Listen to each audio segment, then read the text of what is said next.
আপনারা জানেন যে প্রধানমন্ত্রী একটা বক্তৃতা দিয়েছেন রোজকার মেলাতে, সেটা নিয়ে মিম চারিদিকে ছড়িয়ে বেড়াচ্ছে। তিনি বলছেন ভারতবর্ষে তিনি এত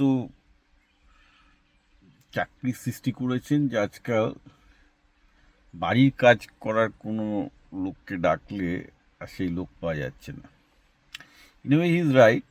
পশ্চিমবঙ্গে বা ভারতে আপনি কলের মিস্ত্রি বলুন, ইলেকট্রিশিয়ান বলুন, হাতের কাজ বলুন, বাড়ি সারানোর লোক বলুন, ডাকুন পাবেন না।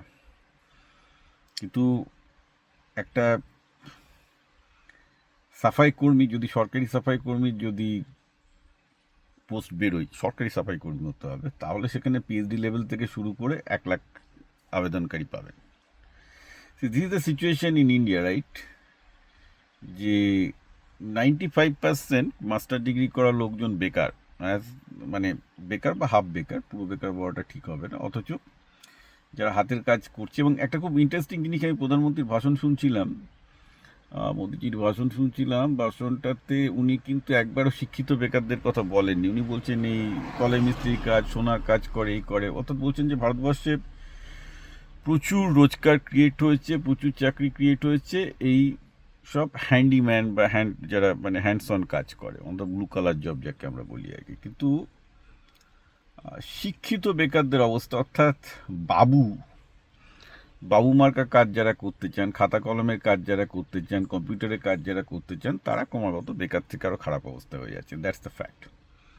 এআই এসে তারও পুরো বুঝিয়ে দেবে, কিছু করার নেই। তো যাক, এখানে ইন্টারেস্টিং জিনিস হচ্ছে যে ককরোচ জনতা পার্টি প্রধানমন্ত্রীকে এই নিয়ে প্রচুর মিম পাঠিয়েছেন এই কথা বলার জন্য যে ভারতবর্ষে নাকি এখন এত চাকরি সৃষ্টি হয়েছে যে কাজ করার জন্য লোক, মানে বাড়ি ঠিক করার লোক ডাকলে আর লোক পাওয়া যাচ্ছে না।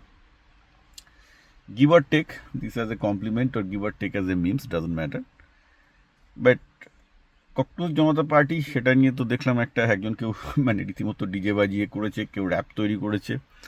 ককরোচ জনতা পার্টি কিন্তু জমে গেছে। আমার মনে হচ্ছে যে ককরোচ জনতা পার্টি এই জেনজি যে রিভলিউশনটা হচ্ছে, এরা বেশ র্যাপের মাধ্যমে, গানের মাধ্যমে, যেমন যেদিন মমতা ব্যানার্জি হারলেন তারপর থেকে তো ইউটিউব পুরো ফেটে পড়েছিল মমতা ব্যানার্জির বিরুদ্ধে, র্যাপ, গান, হ্যান ত্যান। তো এখানেও তাই হচ্ছে যে মানে বেসিক্যালি কেউ কংগ্রেস, তৃণমূল বা ডিএমকের মানে কি বলবো পক্ষে সাংস্কৃতিক কিছু করার উৎসাহ পেত না আর কি, সোজা কথা। কারণ জানতো যে আরে কী হবে, বিজেপির বদলে কংগ্রেস, বিজেপির বদলে টিএমসি, বিজেপির বদলে ডিএমকে, ও তো সালা আরও খারাপ, তো কী হবে।